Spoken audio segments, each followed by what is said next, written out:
Oi, gente, tudo bem? Sejam bem-vindos a mais um Bate-Papo SUS Concept. Hoje o bate-papo é especial, é com uma queridíssima amiga, ex-aluna, residente, está residente em pediatria, mas eu não posso falar muito, porque senão eu vou apresentá-la antes dela se apresentar. Para quem não me conhece, eu sou Cíntia Gadelha, cirurgiã dentista e editora-chefe do SUS Concept. Então, qual é a proposta do bate-papo hoje? É para que vocês conheçam como foi a trajetória profissional de uma residente hoje em odontologia na área de pediatria, como ela galgou essa trajetória. Eu costumo dizer, e vocês já sabem disso, que a gente começa a traçar a nossa trajetória profissional a partir do momento que a gente escolhe o rumo que nós vamos tomar na nossa vida profissional. No nosso caso, o curso de odontologia, né? Então, eu apresento para vocês com muito amor e carinho no coração. Dani Porto, não fique com ciúmes. Ela não é sua filha, ela é nossa filha. Tayane! Tudo bom, minha Oi, querida? tudo bom? Seja muito bem-vinda Bom, ao SUS muito Concept. obrigada, é um prazer estar aqui. Ave Maria, eu nunca poderia deixar de não aceitar esse convite maravilhoso. Você sabe que foi muito importante na minha trajetória, ainda é. Então, é um prazer estar aqui com você. Vou me Amém. apresentar um pouquinho, né? Meu nome é Tayane, eu sou cirurgiã dentista, me formei pela Unicristos em 2021. Atualmente sou residente de odontologia hospitalar com foco em pediatria no Hospital Infantil Albert Sabin. Sou R1, comecei faz pouquinho tempo, cerca de 6 meses mais ou menos. Estou me identificando muito com a área e pretendo seguir e continuar um pouquinho a respeito disso. Ô, coisa boa, vocês estão vendo que o papo hoje promete, né? Duas tagarelas, né? Ela é um amor. E, ó, gente, eu costumo dizer que quando a gente é anjo na vida de uma pessoa, a pessoa também é anjo na nossa vida, né? Então, assim, você me ajudou muito e você sabe que nós crescemos juntas, né? Demais, com Começamos certeza. essa trajetória juntas, eu na docência, você no curso e nós crescemos juntas. Eu sou muito feliz, né, em dizer isso e tantos outros colegas que cresceram junto conosco. Muito feliz. Mas, Thay, posso chamar de Thay, né? Porque Thay é do meu coração. Com certeza. Thay, vamos lá. Para a galera conhecer um pouquinho, você já explicou, né, onde você está agora, mas para você chegar até lá, houve um caminho a ser trilhado. E a gente começa pela escolha do curso. Por que a odontologia? Me conta. Pronto, no colégio ainda eu não sabia muito o que fazer. E aí eu tinha profissionais na família, dentistas, primos, que já estavam na área, e aí alguém da minha família, acho que meu pai, falou, por que não odontologia? Hum, Então, pô, não tinha grandes sonhos, não tinha grandes pretensões, mas sabia que queria fazer alguma coisa relacionada à saúde, alguém me sugeriu odontologia e eu só fui. Quando eu estava mais ou menos no terceiro ano do ensino médio, eu encontrei um caderninho daqueles de ABC que hum, dizia assim: o que você quer ser quando crescer? Aí no meu tinha escrito, não sei porquê, mas tinha dentista. legal. Aceitei a informação e fui. Muito bem, gostei.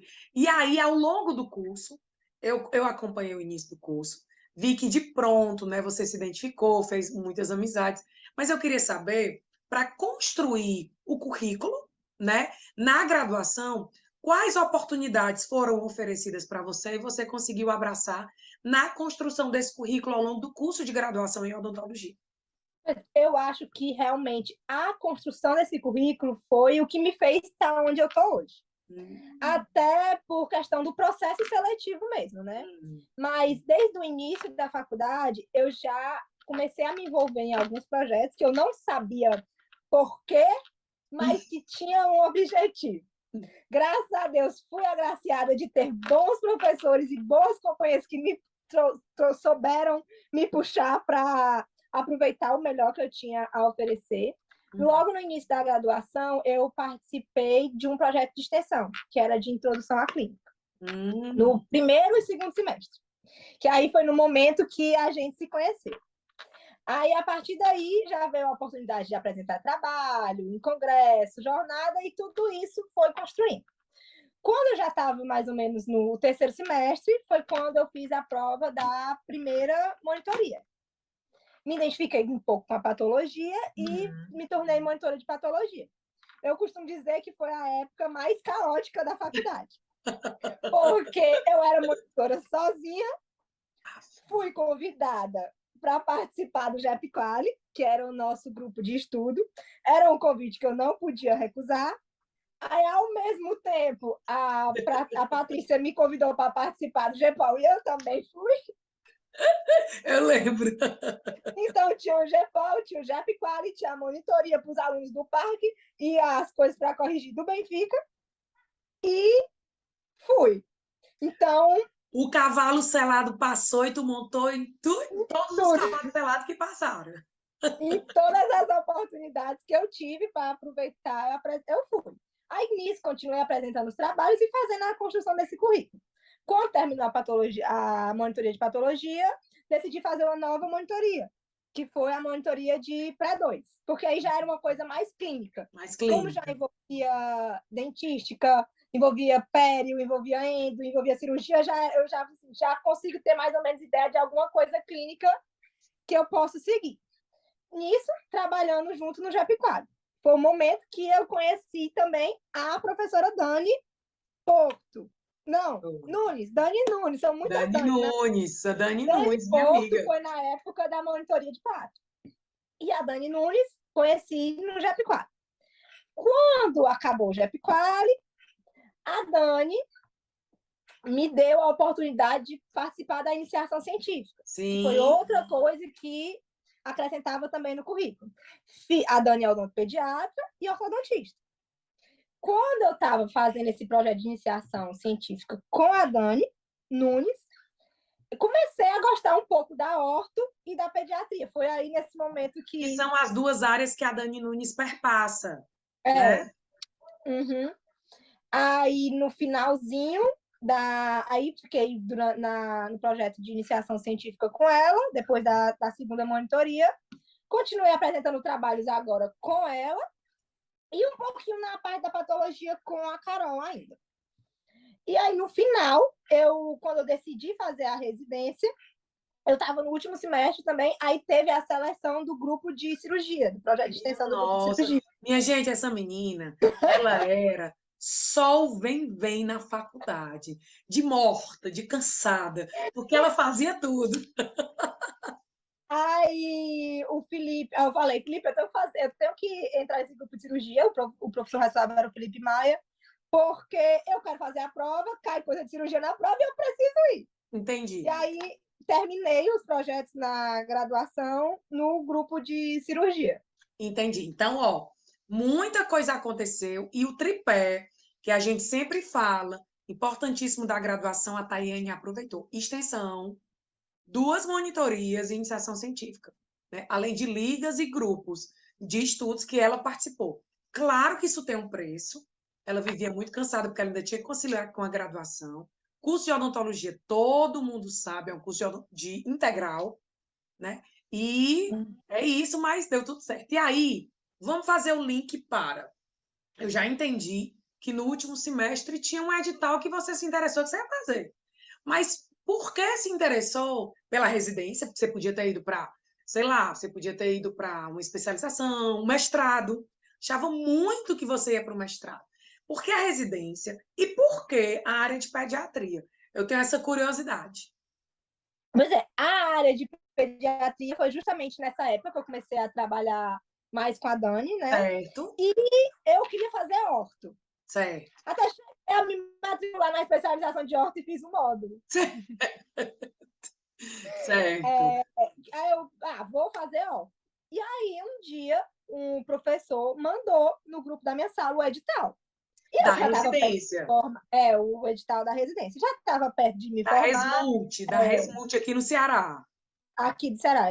Não sabia muito bem o que queria fazer, mas sabia que se eu fizesse a prova e passasse, era uma oportunidade de emprego. Sim. E de se aperfeiçoar, né? Entrar uma graninha, se aperfeiçoar, fazer o network, conhecer muita gente, rodar o hospital e tem um monte de outras coisas boas. Aí vi o edital, me inscrevi na prova, só que aquela loucura, né? TCC para terminar, muita coisa para fazer, último semestre, não consegui me dedicar muito aos estudos. E aí, falta uma semana para fazer a prova, eu falei para minha mãe, não vou mais fazer.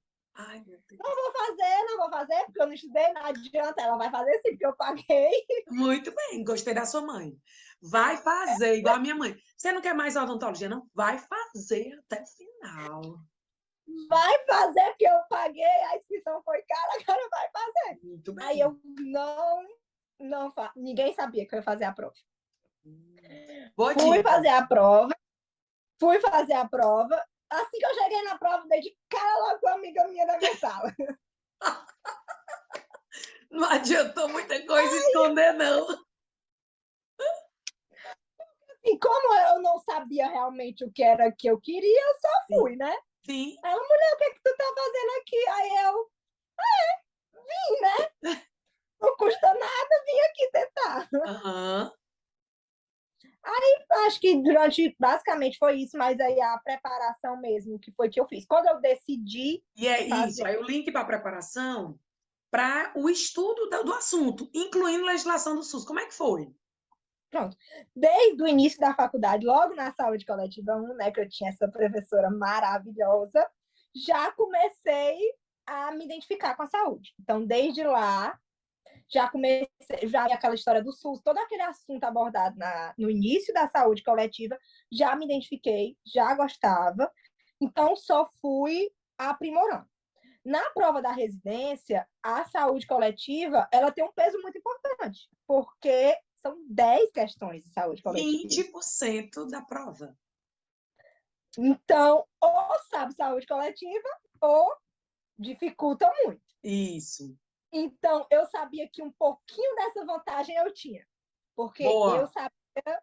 Como não teve tempo de focar no estudo direcionado, já sabia que é a maior dificuldade das pessoas, legislação do SUS, conteúdo de SUS, mas como você gostava na faculdade, você já sabia que poderia ser um ponto positivo para você. O que eu sabia era que eu tinha que acertar as questões de saúde para fazer dar certo. Entendi. Então, foi justamente o que eu fiz. O que foi que eu fiz? Eu baixei as provas antigas e imprimi. E aí, eu vi os temas que mais caíam, porque como eu não tinha muito tempo, Sim, eu tinha que ver o que era que caía. sim. Então, eu imprimi as provas antigas e fui vendo o que caía. E aí, de acordo com o que eles costumavam cobrar, eu ia tentando dar uma revisada com o que eu já tinha visto na faculdade. Gente, olha a dica da Tayane.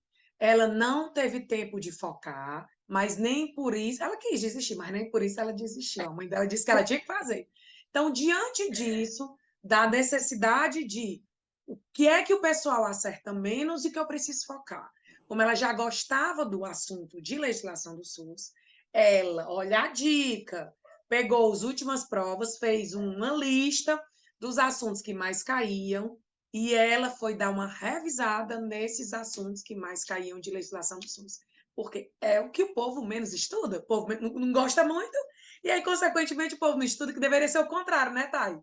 O povo não gosta e o povo deveria estudar mais. Alô?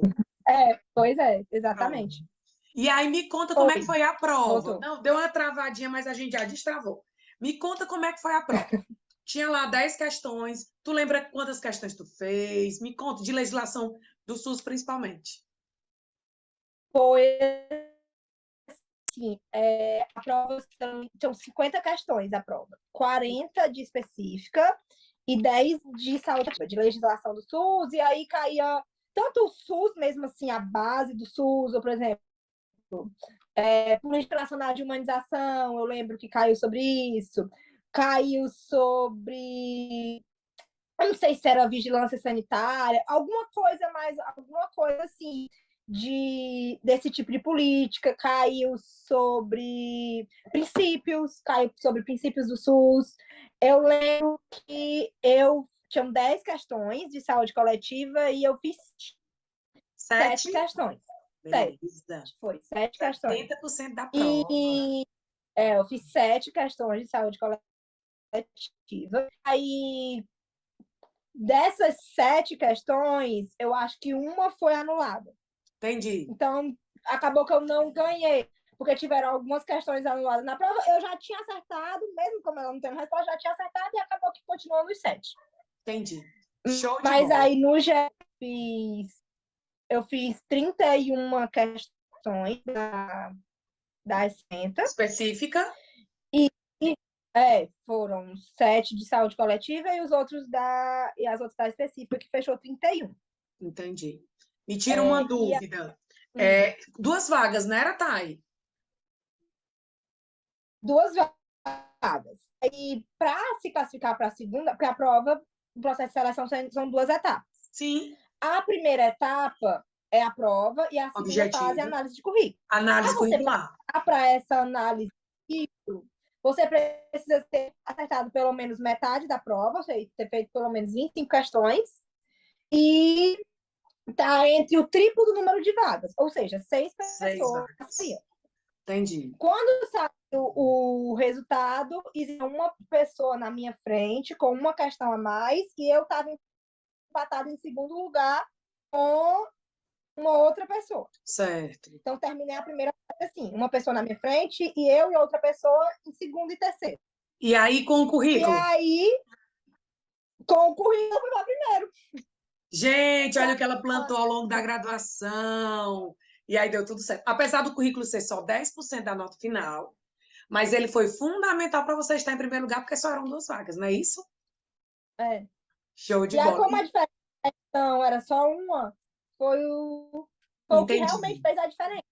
Tá, e agora vamos falar um pouquinho sobre a rotina do residente, né? Quando a gente fala, eu vou lembrar aqui, pessoal, quando a gente fala de rede de atenção à saúde, né? A rede de atenção à saúde, eu sempre faço a seguinte analogia. Imagine você numa teia de aranha, onde no centro dessa teia de aranha está a atenção primária à saúde.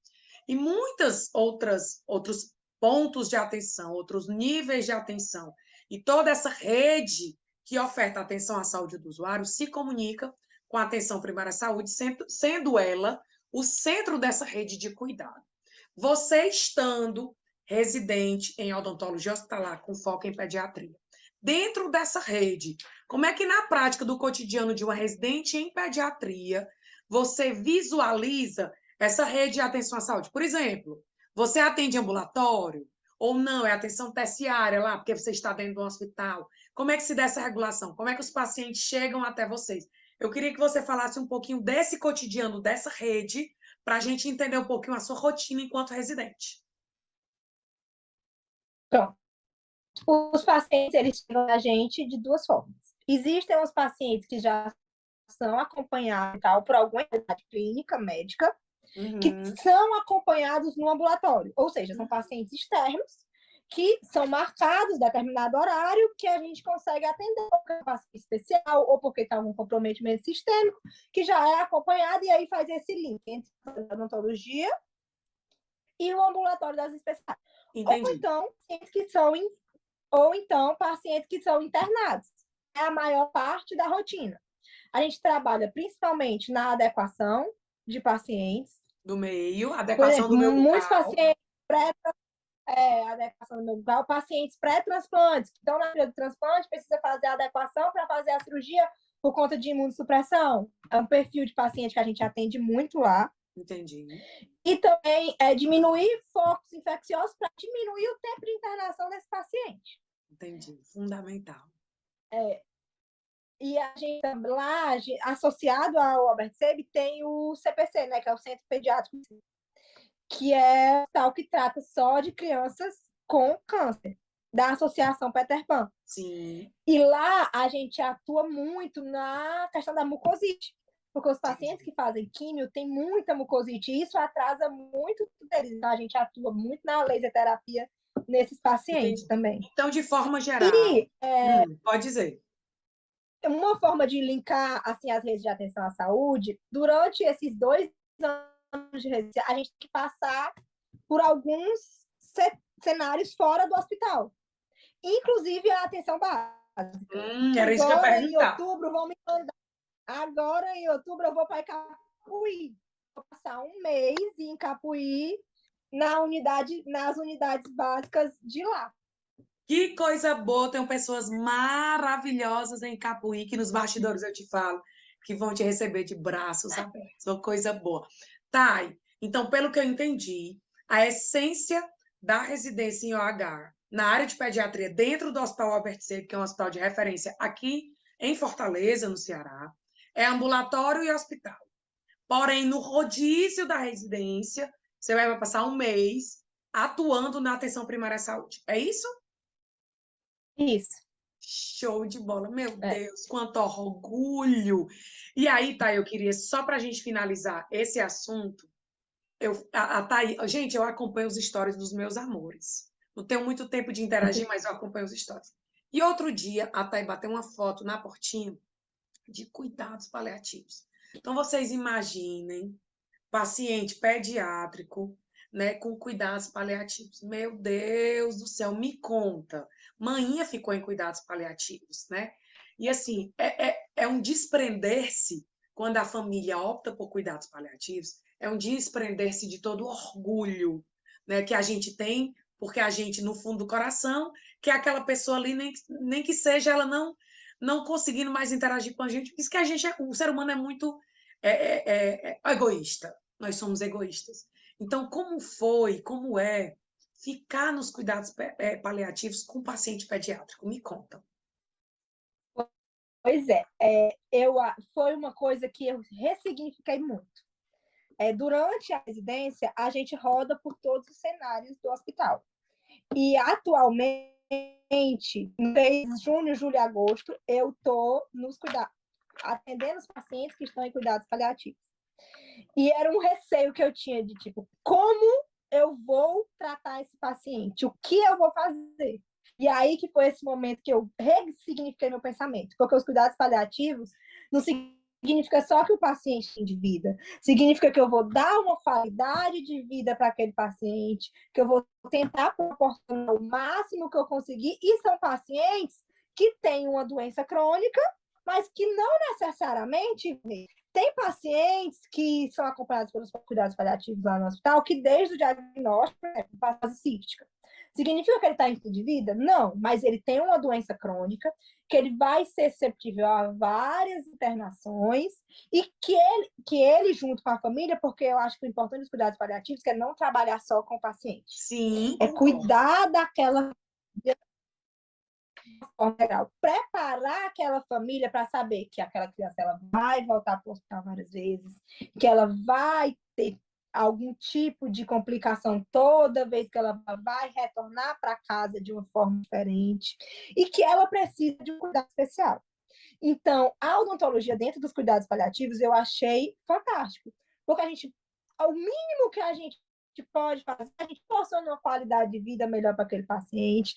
Não significa que não tem mais jeito, significa que você pode cuidar o máximo que você conseguir. Então, eu acho que isso foi sendo um dos grandes aprendizados. Eu fico lá até agora, até o final desse mês de agosto. Isso é um aprendizado que eu realmente vou levar para a vida. Lembrei do nosso grupo de estudos em qualidade de vida. Né? Quantas coisas a gente debateu e hoje você consegue vivenciar isso na sua essência, né?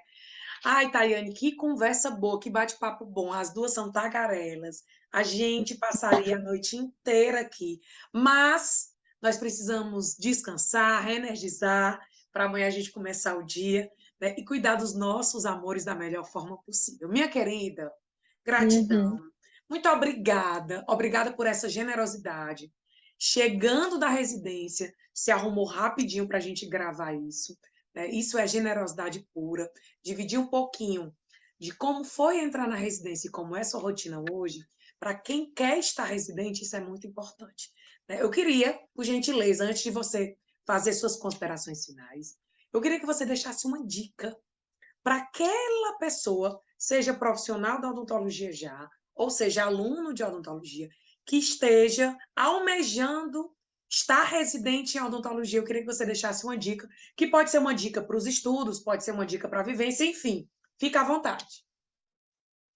Eu acho que a principal coisa é não desistir. Porque se eu tivesse desistido e não tivesse ido fazer a prova, eu não estaria aqui hoje tendo essa conversa. Então, acreditar de que pode dar certo e se dedicar. Se dedicar ao longo da graduação, vir construindo. Não foi se, na hora que eu decidi para a prova, tivesse começado a pensar sobre, não teria dado certo.